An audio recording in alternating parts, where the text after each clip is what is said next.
असतं। या ठिकाणी आपला विद्यार्थी सत्कार समारंभ आहे।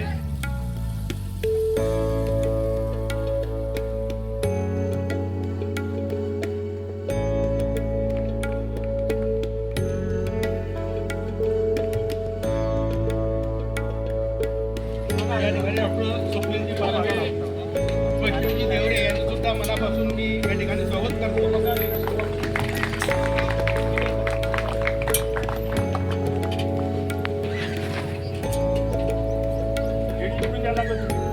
आज मुलं म्हणतात आम्ही आई बाबांमध्ये राहतो, तुम्हाला चारीधाम जाण्याची गरज नाही, कोणत्याची गरज नाही, ज्याच्याकडे आई बाप आहे। मला एवढं माहित नव्हतं, मी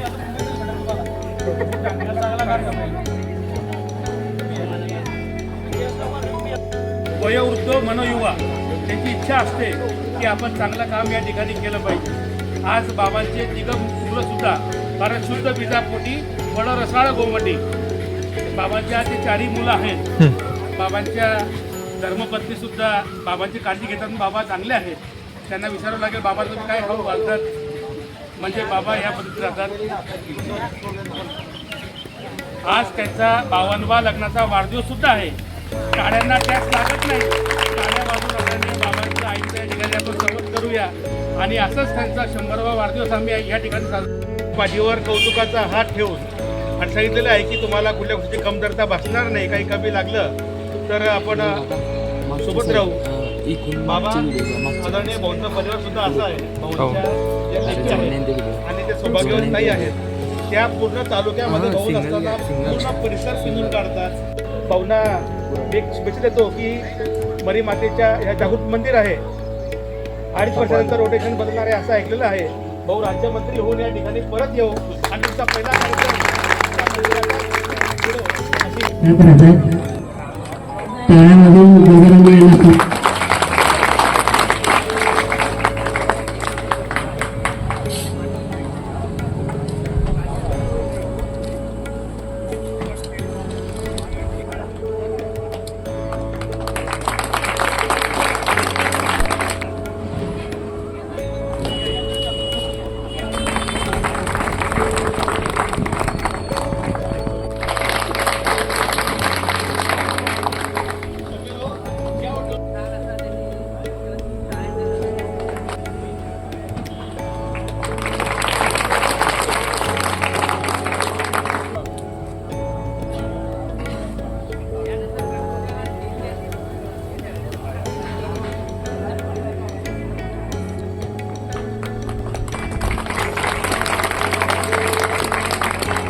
हॉस्पिटलला वैद्यकीय सेवेच्या माध्यमातून आपण हाडांच्या शस्त्रक्रिया असतील, पोटांच्या शस्त्रक्रिया असतील, लहान बाळ आता बुधवड शहरामध्ये मी म्हणतो महिन्याला कमीत कमी 100 ते 150 बालकांचा तरी जन्म होत असतो। त्यापैकी 5 ते 10 बालकांना तरी काचेच्या पेटीत ठेवावं लागतं। आपण ऐकतो ना कोणाच्या बाळाला 7व्या महिन्यात जन्म झाला त्याला काचेच्या पेटीत ठेवायचं आहे। ही जी काचेची पेटी आहे ही महात्मा ज्योतिबा फुले जन आरोग्य योजनेअंतर्गत आरेल हॉस्पिटलला पूर्णतः मिळते। अट काय फक्त बस एक आईचं नाव रेशन कार्डमध्ये पाहिजे किंवा वडिलांचं नाव रेशन कार्ड पाहिजे। त्याच्यामुळे जेव्हा तुमच्या परिसरात कोणी गरजू आहे, अपघात झालेला आहे, मेंदूला मार लागलेला आहे, मेंदूचं ऑपरेशन करायचं आहे, मनक्याचं ऑपरेशन करायचं आहे किंवा कसलंही असो, एकदा तुम्ही आरेल हॉस्पिटलसोबत संपर्क करा। शक्यतोवर आम्ही पूर्णतः मोफतच करतो, पण काही बाबतीत आपल्याला पर्याय नसतो, त्यावेळेस आपण मुख्यमंत्री वैद्यकीय सहायता निधीची मदत घेतो किंवा आयुष्यमान भारतच्या माध्यमातून आपण त्या गरजू रुग्णाला मोफत उपचार मिळण्यासाठी प्रयत्न करतो। आजही आपण बऱ्याच संकेतने आलेला आहे, दुसरे कोणी गरजू असतील, कोणाला कॅन्सरचा जरी प्रॉब्लेम असला आपण कॅन्सरचे पण ऑपरेशन आपल्याकडे मोफत करतो। त्याच्यामुळे असं आपल्याला मर्यादा नाही आहे, तुम्हाला कुठलाही आजार असा या, इथे बऱ्याच विद्यार्थिनी आहे। खरोखर बाबांचं म्हणजे जेवढं कौतुक केलं पाहिजे तेवढं कमीच आहे. आणि भविष्यात यशोदादा जे तुमचं म्हणजे जॉब करताय, जॉब करून सुद्धा त्यांनी हे समाजोपयोगी काम करत असतात दोघं जण ते पण कौतुकास्पद आहे. भविष्यात पुढील वाटचालीसाठी खरंच त्यांना शुभेच्छा देतो आणि थांबतो. जे सदस्य आहात, आपले सुनील भाऊ आहात, एक आवाज दिला तर सर्व रात्री उभे असतात, त्यामुळे हे कार्यक्रम घडू शकतात. म्हणून हे सर्व जे सहकार्य असते सर्वांचं, त्याच्या व्यतिरिक्त हे होऊ शकत नाही.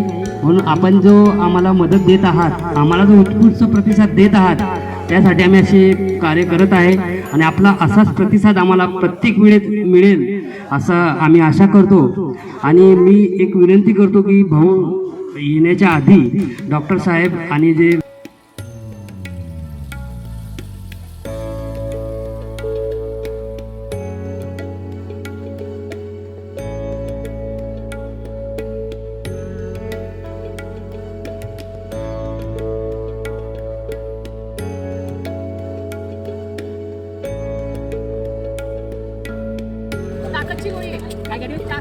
ताकद येईल आपल्या शरीरामध्ये.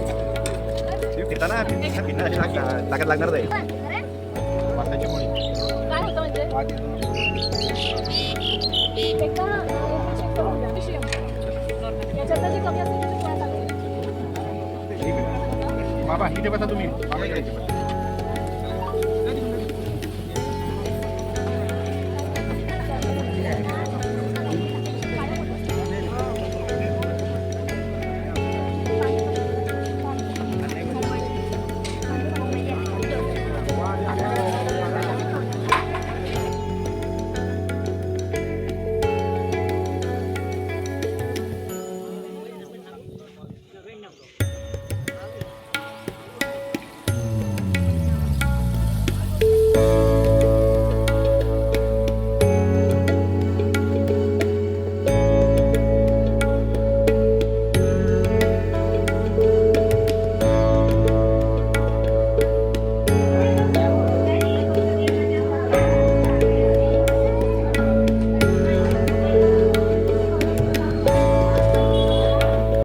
गुणवंत विद्यार्थ्यांच्या सत्कार प्रसंगी उपस्थित असलेले आमचे पुजारी काका देवीदास राखोंडे साहेब, माझे भाऊ म्हणजे मुकुंददादा, काकू आणि या नगरीचे नगराध्यक्ष प्रथम नागरिक पाटील, सगळे नगरसेवक, जमलेल्या तमाम विद्यार्थी विद्यार्थिनी, भगिनी माझ्या आणि मित्रांनो, खऱ्या अर्थाने हा कार्यक्रम जो आहे हा एखाद्या सेवाभावी संस्थेने घेऊन आमच्यासारख्याला कुठेतरी अंतर्मुख करण्यासारखा कार्यक्रम आहे. एका मरीमाता ट्रस्टच्या माध्यमातून, खऱ्या अर्थाने जागृत मरीमाता ट्रस्टच्या माध्यमातून हा कार्यक्रम प्रत्येक वर्षी होतो. मागच्याही वर्षी मी होतो, कार्यक्रम झाला होता, मी आलो होतो, ताई होत्या आणि होते, तिघ बंधू होते. आजच्या मुलींचा सत्कार करून त्यांच्या पाठीवर एक अभिनंदनाची थाप करावी, एक हक्काने त्यांचा सत्कार करावा, जेणेकरून त्यांना पुढच्या आयुष्यामध्ये किमान आणखी यांची आठवण राहून आणखी त्यांची उत्तरोत्तर प्रगती कशी होईल आणि या देशासाठी आपण काही केलं पाहिजे की त्यांच्या मनामध्ये भावना जागृत कशी होईल, त्याच्यासाठी या मरीमाता मरीमाता ट्रस्टने केलेल्या कार्यक्रमाचे खऱ्या अर्थाने मी खूप खूप आभारी व्यक्त करेल, अभिनंदन करेल. त्यांनी मरीमातेच्या आशीर्वादाने बाबांनी त्यांच्या लग्नाची 52वी साजरी करतात. दोघं इथे आहे, त्याची 3 मुलंही आधी संस्कारी आहे. भारतीय कुटुंब व्यवस्था कशी असली पाहिजे तर खऱ्या अर्थाने आज राखोंडे परिवाराकडून आपण ती घेतली पाहिजे. नाहीतर एकाच कुटुंबातले 4 तुकडे होताना काही वेळ लागत नाही. पण हे सांगता आम्ही वडिलांबरोबर राहतो.